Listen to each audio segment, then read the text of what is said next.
There's a tornado right there. Guys, everybody go. The wind started howling, and you could hear the roar coming. Looks like a 5,000-pound bomb hit the middle of town and blew up. Holy get it done! Oh my God! This is an emergency. You go to a safe place right now. I knew the direction it was heading, and I knew my baby was in that path. Oh my God! Oh! As temperatures rise all around the globe, natural disasters are becoming more violent and more frequent. Extreme weather survivors have captured the intensity and the magnitude of these events. These are first-hand accounts of a planet gone rogue. April 27th, 2011 was the worst day on record in Alabama. 62 tornadoes touched ground and 252 people died in less than 24 hours. James Spann spent most of that day on live TV, trying to save lives. Get away from the door! The most important part of my job is to provide adequate warning for storms that can kill people. And if we're not successful at that, we're not successful at anything. At 5:40 a.m., James Spann joins his colleague, Jason Simpson, who's been on the air since 3:30 a.m. I want to show you this from the graphic system. The Storm Prediction Center has placed Alabama in a high risk of severe weather today. We all knew it was going to be bad. It's going to be one of the worst severe weather days that we'd ever seen. We've got James Spann. Thank you very much. When he walked in the door, for me, there was a feeling of comfort because I knew I wasn't going to keep fighting this fire alone. In addition to radar and satellite data, Spann and Simpson rely on professional storm spotters to provide what they call ground truth. We were one of several teams that worked for James Spann at his TV station. So our job is to find storms in northwest Alabama, and when they start happening, to give visual confirmation. 45 years in the weather business, and I've never seen a tornado, and somehow or other, I just had this knowledge that I was going to see one on this day. Brian and Tim meet in the city of Jasper, an hour northwest of Birmingham, where Spann's TV station is located. Around 2 p.m., we notice an odd-looking cloud approaching us. Brian, is that a rain-free base over there, sir? I was just trying to decide that. I mean, this storm looks so weak on radar, it doesn't even seem possible. Doesn't look like much at all. Lo and behold, it comes over us, and as it comes over us, we see that telltale sign, a rain-free base and a wall cloud, and in addition to that, the wall cloud is rotating. I see rotation. I see rotation. Check it out, Brian. Yep. Rotation. We have rotation. It takes a severe thunderstorm to make a tornado. If wind shear causes the mid-levels of a thunderstorm to rotate, a mesocyclone is formed. And if the rotating winds then descend to the ground, the result is a tornado. Where's the cell phone? Tim places a call to the National Weather Service and informs them of what we're seeing as storm spotters. This is Tim Coleman. I am on Highway 78, just west of Jasper, and I'm watching a rotating wall cloud. That creature's coming right at us. I got to get back in the truck. They immediately issued a tornado warning. This is an urgent message. This is a tornado emergency for the city of Coleman. Lauren Minot was aware of the tornado warning when she left her house and headed to work in downtown Coleman. But for Lauren and most people who've grown up in the area, tornadoes and tornado warnings are just a routine part of life in rural Alabama. I had the radio on, but I wasn't really paying attention to the weather until it beeped really loud and said there was a tornado in South Coleman County. The National Weather Service in Huntsville has issued a tornado warning for extreme southeastern Madison County in north central Alabama, southwestern Jackson County in northeast Alabama. I get just about in town, and I'm looking around because they're still saying that there's a tornado. And finally I see it. Our store best car. Oh my God. Better prices every day. Holy crap. At this point, I'm just like, oh my gosh, I have to get out of here. So I turn around thinking that I'm gonna have time to get out the way. Friday, April 29th is the final day to shop the Willow Tree Hotel. And it hits me. It sounds like someone is throwing rocks at my car.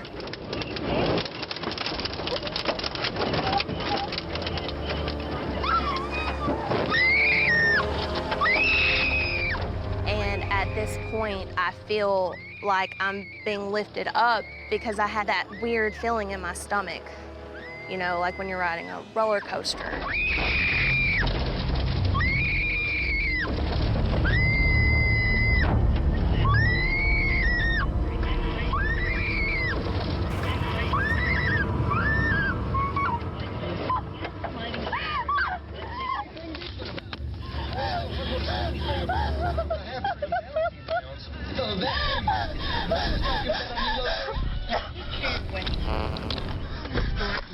The tornado scooped up the car and dropped it in a parking lot next to the road.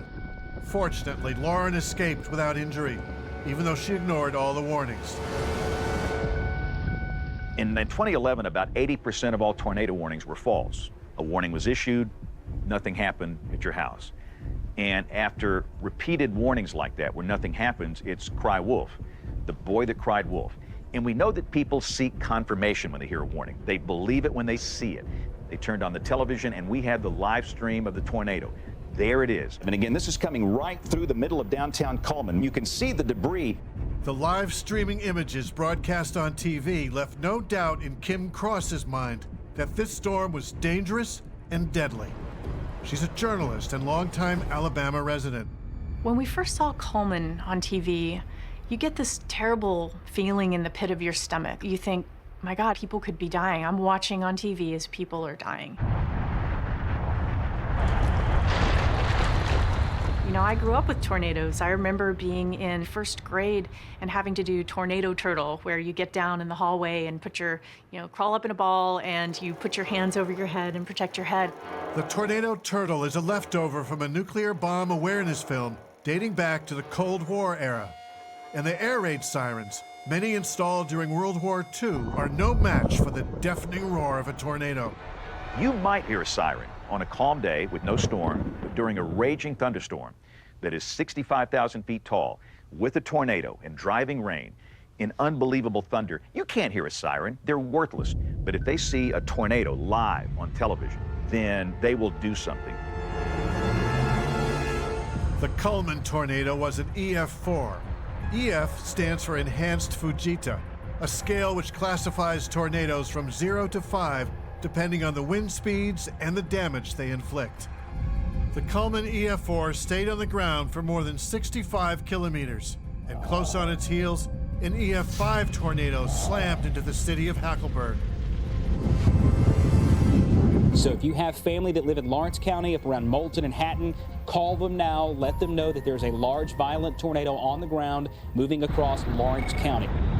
After it flattened a Wrangler jeans factory, the EF5 continued northeast, headed straight towards Carrie Kirby and her family and friends. The last thing they said on TV before we lost power was it just hit Phil Campbell. It's headed towards Mount Hope. If you're in the path of Mount Hope, get out. So we got in the truck and came down here and got in. And it was bad. It was bad. Carrie's neighbor, Billy Little, is a chicken farmer. Just a few hours before the twister hit, Billy saw Carrie and her husband Hal in town and invited them to ride out the storm in his cinder block shelter. You know, it was real black back in there. You know, it's just a black cloud. But yet I was looking back in there over in woods, and the tornado was drawing that energy, and it was clouds. I mean, big clouds just rushing towards it. You know, it looked like it was doing 200-300 miles an hour. You could see a wall of rain and stuff moving I saw that way. Black and gray mist looking that it was rolling in front of that wall. Hail the size of golf balls started dropping from the sky, the telltale sign of the cold front that fueled the twister. Then me and Billy were looking at the balls of ice, and one hit you on the hand, didn't it? It hit me on the hand, and my son, he was running, and one hit him on the head before he could get in there. and then I could see gray smoke just rolling towards us. And that scared me to death when I saw that. So I got back in the shelter and sat down, and I was silently praying they would hurry up and get in the shelter and close that door. Hey, it's coming right over us. Yeah, I ain't never seen nothing like this. Hey, look at that, boy. It's getting dark. Look here, Lord, have mercy. I ain't never seen nothing like this. When they got the door shut, it didn't last but 30 seconds of quiet before we could start hearing the tornado coming, and it sounded like a jet airplane to me.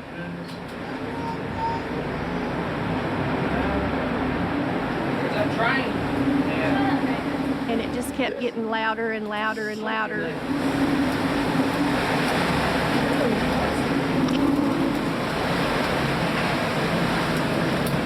And then we could start seeing mud and pieces of leaves and trash being thrown up under the door into the shelter with us.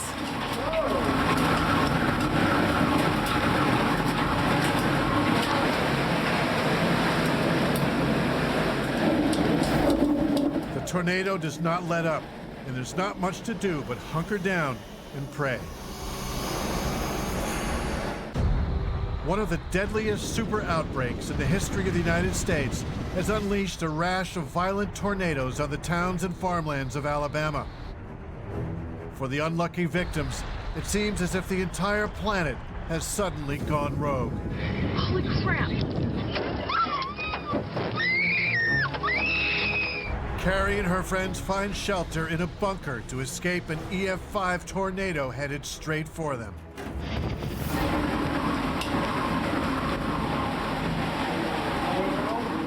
I just was hoping that the roof would stay on and the door would stay shut. Timmy. It's right on top of us. Don't open the door yet, please! Don't open the door yet, please! When the terrifying sound of 320 kilometer-an-hour winds and flying debris finally subside, some of the men try to exit the shelter. Power lines have blown over the door here. Well, over our door right here? Over that door. We stuck. They're alive and well, but there's no telling what devastation lies beyond that door, or how long they'll be stuck inside.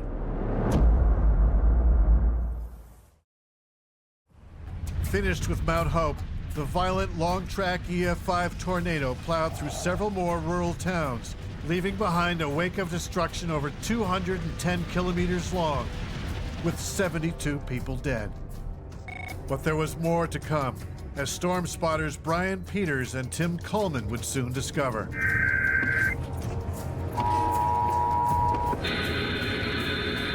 Doppler radar showed this tornado moving northeast at 55 miles per hour. We hear the emergency broadcast system, that sound that is so unmistakable. It starts listing off times, and it tells us this large tornado will be in Cordova at 4:55 p.m. The tornado will be near Jasper and Cordova around 4:55 p.m. Central Daylight Time. Tim's radar application shows two massive thunderstorms, both capable of producing tornadoes. But radar doesn't tell the whole story. A lot of people think the radar beam just magically hugs the surface of the Earth. It doesn't work that way. Radar goes in a straight line. The Earth curves. So as you get a distance from the radar site, the beam is higher and higher and higher. So in some cases, at a distance from that radar site, your beam might be 5,000 feet off the ground. So we know there's violent circulation 5,000 feet off the ground. We don't know if it's at the surface. And the only way we know that, it's trained spotters. Tim and Brian are both professional meteorologists. They've studied enough tornadoes to know that what makes them so dangerous is their unpredictability. They know that without warning, a tornado can change direction, turn back on you, or appear when you least expect it. That's why a trained storm spotter never stops evaluating and reevaluating the risk. We decided, well, let's go for it. And if it becomes too dangerous, we'll stop. So we began to head south. All right, this will take us straight down to the interstate. We're going to try to intercept a massive supercell with a dangerous tornado that's currently in Pickens County. We get on Interstate 22 around 4:20 p.m. We know the tornado is back there. We cannot see it because we are in extremely heavy rain. At this point, we realize we can catch this tornado, but we're going to have to drive through the northeast edge of the storm right out in front of the tornado, get south of it so we can see it. So it's a very risky maneuver. But we're driving into the core now. I don't even think we can do much more. Just heavy rain. Given the fact that we now are going to cross directly in the path of the likely tornado, I'm becoming apprehensive about continuing on this journey. I mean, I don't know, Brian. I just don't want to die. You know? I don't want to die either. We can do it. The rain starts letting up and we're seeing a little bit of brighter sky ahead. We knew that when you start getting into that bright area, that's where the tornado is going to be. Oh, shit. There's hail. We're going at speeds close to 90 miles per hour. A few hailstones start hitting the car. Oh, damn. I hear hail. Oh! We counted at least 9 bangs as large hail begins to hit my vehicle. They were at least golf ball size. So we want to get under the overpass. We're getting hail.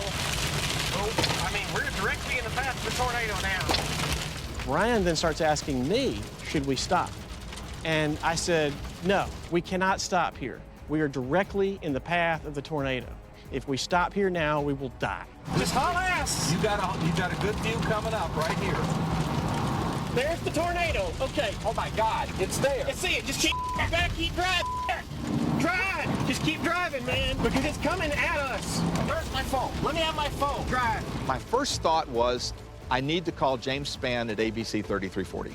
This is Brian Peters. Can you patch me through to James? My second thought was, it's happening. After 45 years in the field of meteorology, I'm finally seeing a real tornado. I'm on I-22 and we've got the tornado in sight. There it is, Brian. My voice goes up an octave. There it is, Brian. So at that point, we stop. I'm stopping on the interstate to give James a play-by-play of what we can see from our vantage We can't point. stay here long. I know it. Multiple vortex tornado. And there it is. Not a wall cloud, not a rain-free base, a full-fledged tornado. We got Brian Peters on the line with us. Brian, you're seeing a tornado right now. Tell us what you've got. Yes, James, we're about a mile from Cordova, exit 72. But I want to tell you right now, it's actually coming in our direction. So we're not going to be able to stay here very long. Hey, Brian, you get out of there. I mean, if you got to hang up, you go. But have you noticed any debris falling out of the sky? There's definitely debris now, James. I can see there's a debris cloud near the bottom. At that point, we've done our job. We have visually identified it, given that information, so then James Spann, the National Weather Service, and be able to tell people, this is not just on radar. This is verified on the ground by 2 professional meteorologists. While James Spann tracks the Cordova tornado, a second team of storm spotters flags another twister. John Oldshoe also has a tornado on his live stream. All right, goodness gracious. That is a large wedge tornado. 2 storm spotter teams are now each tracking 2 separate EF4 tornadoes on live TV. It was the moment when we could see the lowering behind the trees that we knew what was coming to Tuscaloosa. We are now calling a tornado emergency for Tuscaloosa and Northport. It's way, way, way too close.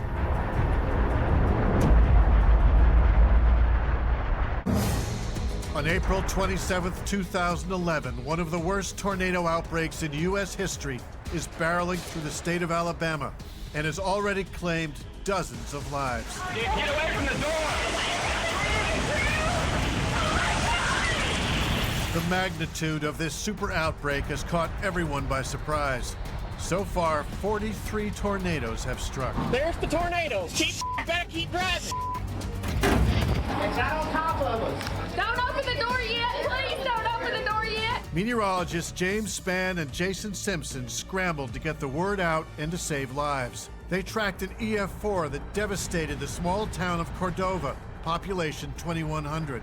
Now they're streaming live video of another EF4 approaching the city of Tuscaloosa, population 90,000. So John Oldshoe has a large wedge tornado. I believe John's on Interstate 59. Is that right, Jason? He's at Knoxville looking up at this thing as it's coming up toward Highway 11. For the first time today, James Spann and his teams of storm spotters are ahead of the game. They report on a tornado touchdown 50 kilometers outside of the Tuscaloosa city limits. My job was not to make it the best shot in the world, My job was to get in front of the storm that was going to produce the tornado and get video live back to James. It just got black and black, more black. I mean, it was just the perfect wedge-shaped tornado. It doesn't matter what you say when there's a tornado coming through a city. It's too late. It doesn't matter. What matters is what you said 40 minutes ago. And in this case, I don't have to say anything because of John and Ben's live stream. There it is. This is an emergency. You go to a safe place right now. With a population of over 90,000, about a third of whom are students, Tuscaloosa is one of the biggest cities in the state. Alabama University graduate and journalist Kim Cross has lived here for most of her career. Alabama is what I always imagined a college would look like. The campus is beautiful. It's around a big green quad, and it's a huge school, and there are apartments and little cottages and rental homes, and a lot of students will get, 3 or 4 roommates and get a rental house. That's what we did. Football is really, really a big deal. On game days, you will see the quad blanketed with tents and carpets and flat screen TVs and lazy boys. I mean, they take it to a new level with the tailgating.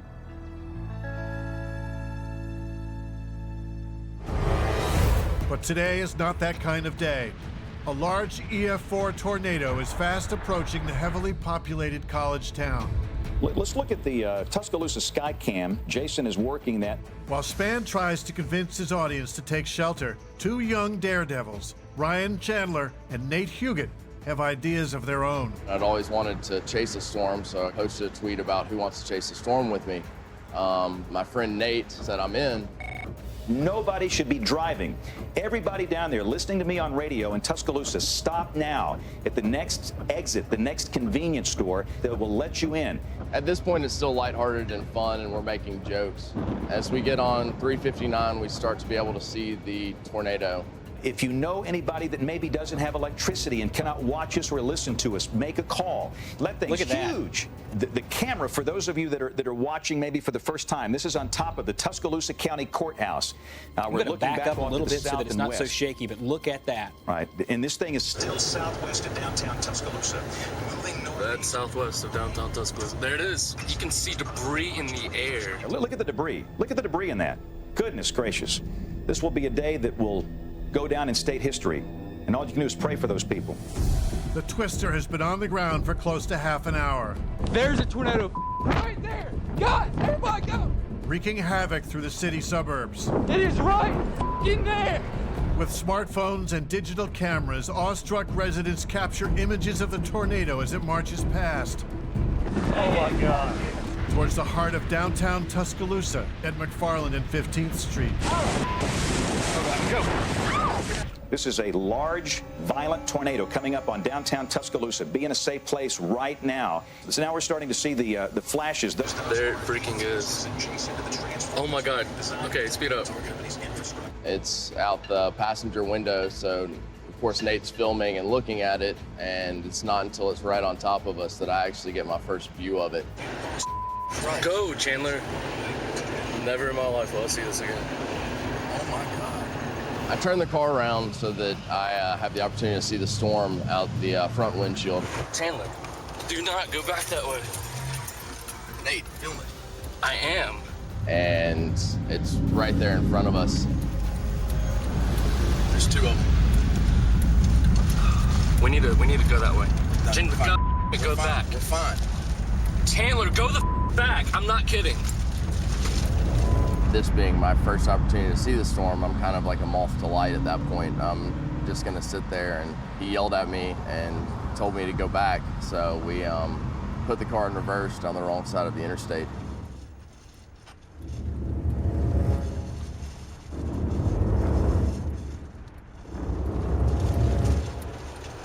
It's crossing the interstate right where we were.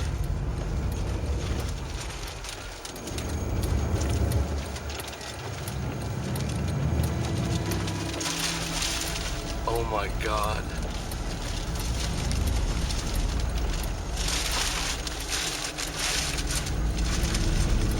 You can see huge debris. Oh my God.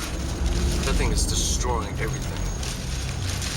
If you have a child on the campus of the University of Alabama, call them and tell them now to go into a safe place. Let's pan over to the left. Oh, my Let's take goodness. it full. Look at that. Are you kidding me? Look at all the stuff flying around up there. That's coming over near Interstate 359 in Skyland. Nobody should be out there. This is an extremely violent situation. I had turned the TV on in Elmore County, and I knew where that storm was. I knew the direction it was heading, and I knew my baby was in that path. I've got my mom, my brother, my sister, my family, my wife, my 2 boys, all living there, and now I'm not home to protect them.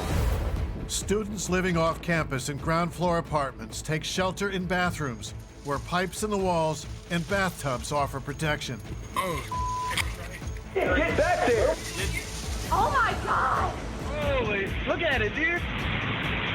Oh, get it done!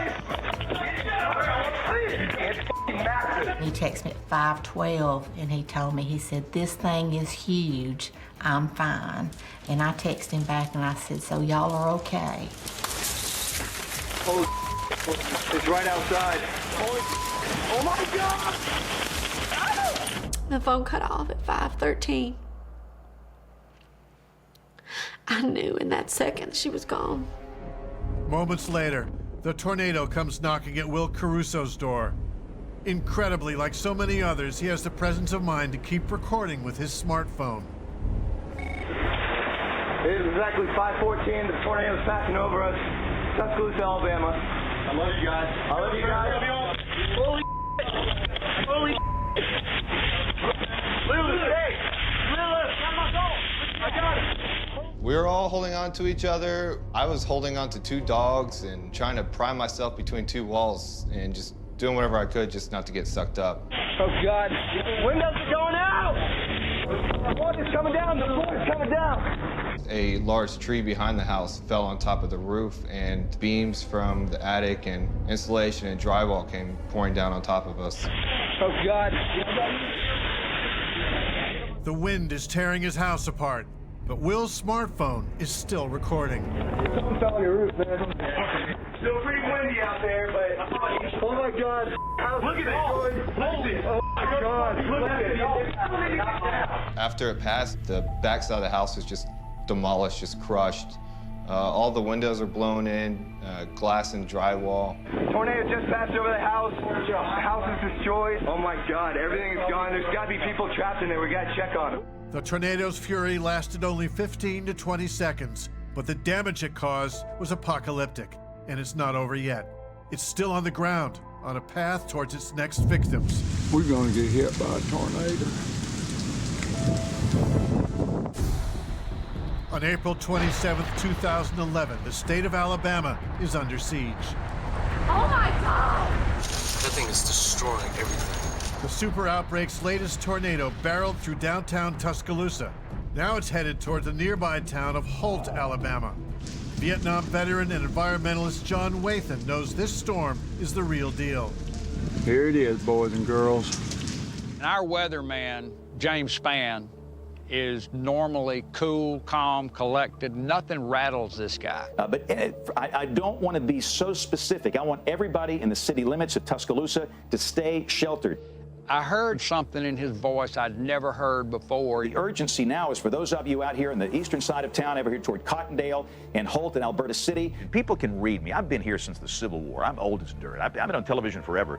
They can read my body language. They can read my voice inflection. And they could see a change when I saw that live stream. After hearing the edge in James Spann's voice, I took my camera bags, my guitar. I went up there to the storm room that I'd built and put everything inside, started getting the family inside. Look at the fog coming up out of the valleys. This is spooky. The creek was evaporating. The barometric pressure was dropping so fast that it was actually pulling moisture out of the creek. Inside the vortex of a tornado, a vacuum effect occurs. At times when the atmospheric pressure drops and the updrafts are strong enough, it can suck up water from a river into the tornado's funnel. This phenomenon was captured by a weather camera in Springfield, Massachusetts in 2015. Then it got dark outside, The wind went completely calm, but then it started howling, and you could hear the roar coming. Get down! Get down! It dawned on me that, yeah, this was coming straight at me, and I needed to be underground.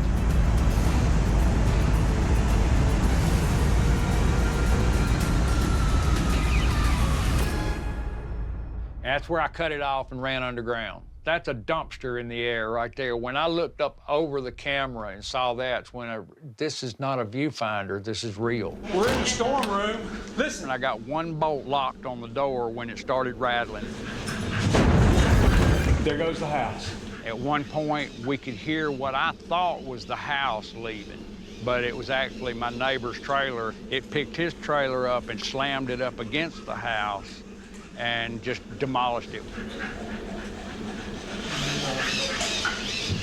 I can feel my ears popping. The barometric pressure went so low that our ears were popping worse than any airplane ride I'd ever been on. I smell trees. All right, I think it's gone. Oh, crap! Oh, my God! See, that's right out this window here. My brother Johnny's lost every damn thing. We got roof damage. Oh, my truck! Oh, God almighty!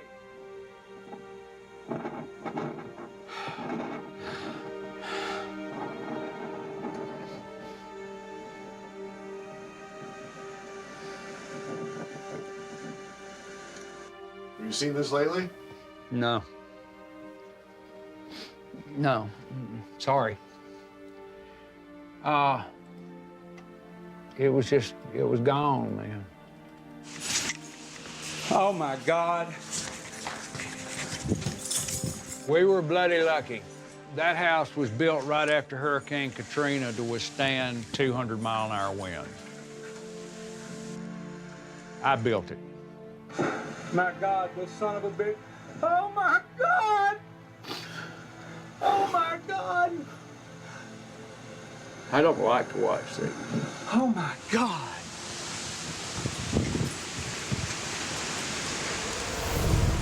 The tornado shows no sign of letting up.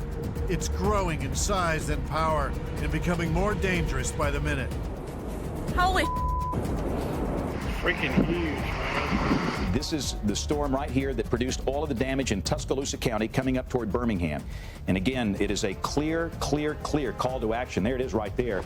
This is going to turn out to be one of the biggest tornadoes that ever hit Alabama, I think. The tornado is almost 2 kilometers wide. It's headed straight for Birmingham, the largest city in the state, and home to journalist Kim Cross. When the Tuscaloosa tornado was coming toward Birmingham, it looked like it was on track to hit our house. We have a large, violent tornado. There's no if, it's a matter of where and when. After we saw that, our power flickered and died. And when that happens, not only do you lose TV, you lose your lights, you lose all of the whirring, clicking things that happen in a house, and it gets dead quiet. I follow James Spann's Twitter feed, and he tweeted a link to the live stream coverage, so we were able to watch TV on our phones. And at some point, he calls out our neighborhood. And again, this thing is awfully close to Bessemer, Hueytown, Fairfield. If I've called out your neighborhood, you should be in a safe place. That's when you think we could die in a few minutes. Luckily, the EF5 never made it into the center of Birmingham.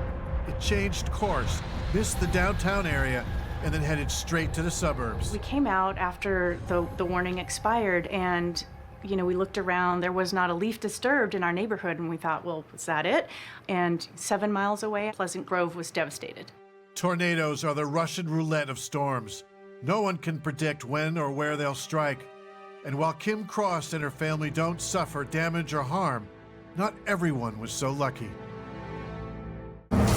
On April 27, 2011, a record-breaking number of destructive long-track tornadoes strike Alabama.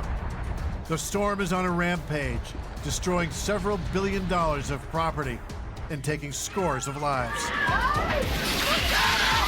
Since the early hours of the morning, meteorologists James Spann and Jason Simpson have been on the air trying to save lives. The sole reason we're here is to provide lead time for people to go to a safe place of a storm that can kill you. In the case of April 27th, it didn't stop for hours and hours and hours and hours. It was like bullets from hell. We've got to get through this event so we don't have any more loss of life. It's now late afternoon, and as the sun lowers on the horizon, the heat that helped fuel the twisters finally begins to dissipate in some parts of the state. And Span's TV station begins to broadcast damage reports. Storm spotters John Oldshoe and Ben Greer have made it back to Tuscaloosa, their hometown. It's an obstacle course of overturned cars, upside down trucks, and overturned 18-wheelers. I am finally relieved to get a text from my wife. She says they are fine, don't worry about it. I look to see all this devastation. John starts sending a live feed back to Spain for the first coverage of Tuscaloosa of the damage it's done. So that is a live stream coming from John Oldshoe. John is on the scene of that severe damage down in Tuscaloosa. He tells me, Ben, hop on outside, start taking pictures now. I get out and I realize that about 600 yards from me is where my sister's house used to be. There's nothing there. I pick up my phone and I text my mother. Within 10 seconds, I get a reply, she's fine. She's on her way here. Just a few blocks away, amateur storm chasers Ryan Chandler and Nate Huguet try to get back home to their families. I can't even recognize this place. We see the damage, we see the houses, but what's actually happened a mile down the road, you have no idea. Light poles down in the road. This thing can't focus quick enough. So as we pull up behind the storm, a woman comes running up to the vehicle and we tell her to get in. Come on. Get in, get in. Come on. Oh my God, my dog. Are you okay? Hey, are people okay? I don't know. I can't. Oh my God, my dog dead. Oh my God. Keep on. We gotta, like there's tons of people out there. I know. Oh my God. So at that point, we get out and start digging people out of their houses. For those living beyond the city limits, finding loved ones is not always easy. The storm knocked down power lines, destroyed relay stations and communication towers. We kept calling and couldn't get a response, you know, and that wasn't like him not to answer his phone. I called many times the hospital, the student health center, Ferguson Center, all of the places that they were telling online and on the news for you to call to locate your student. So that's when we got in the car and drove to Tuscaloosa.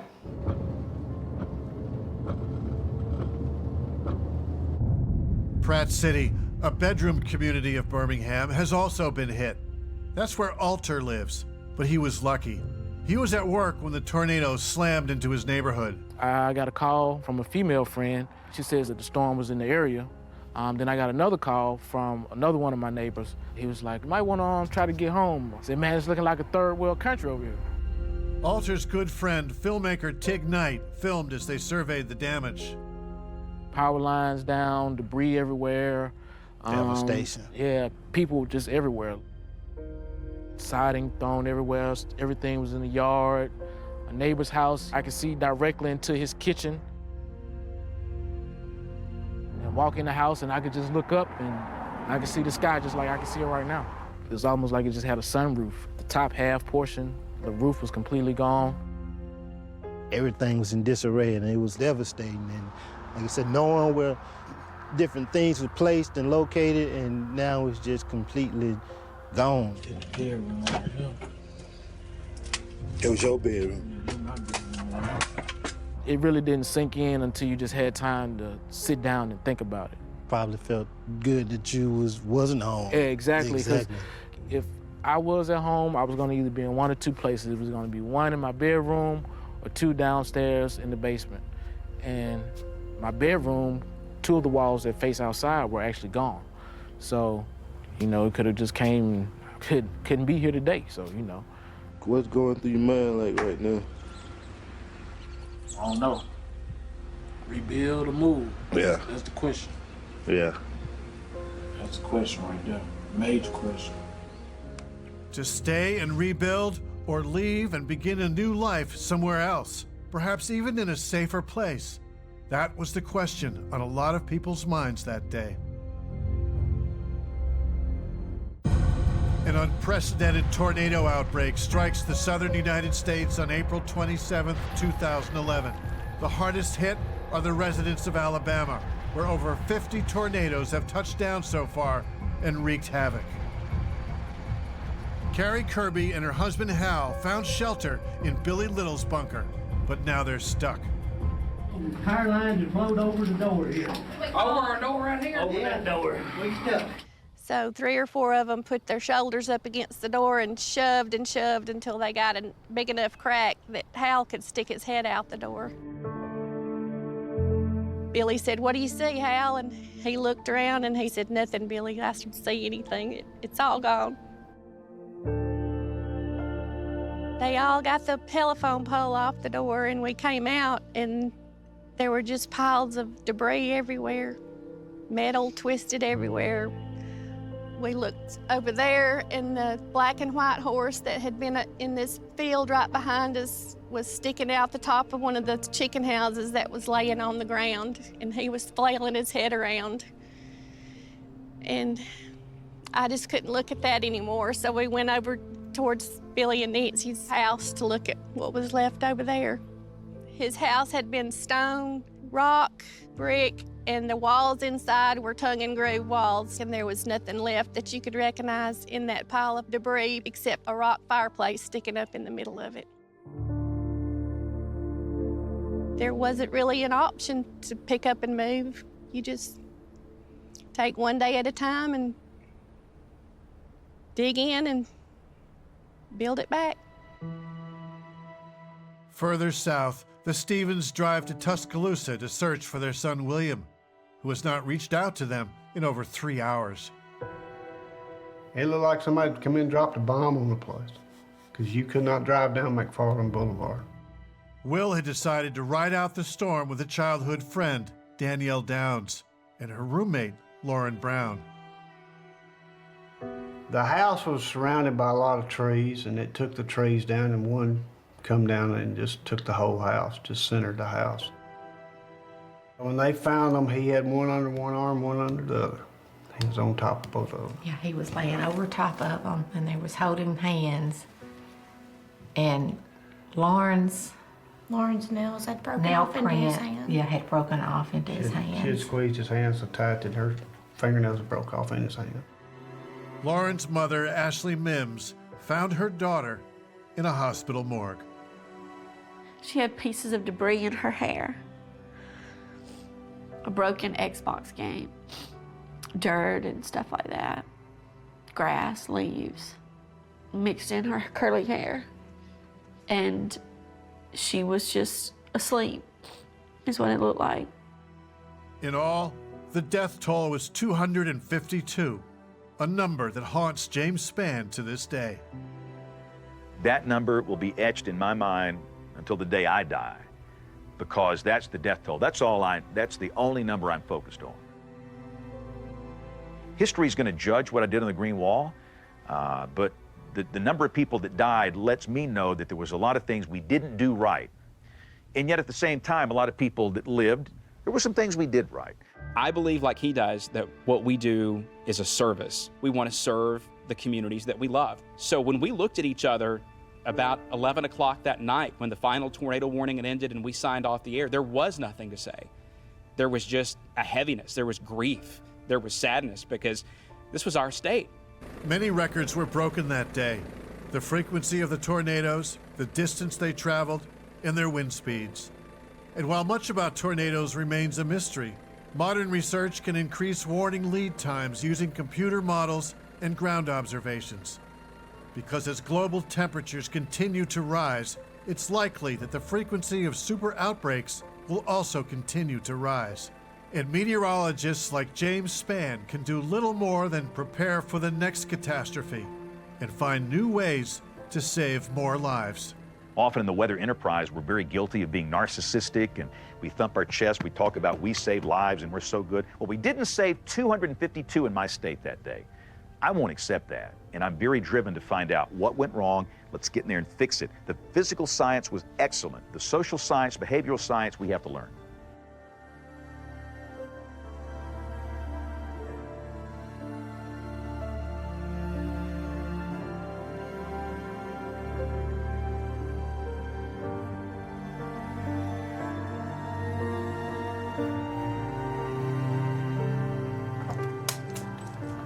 on, Reeves. Reeves, come on.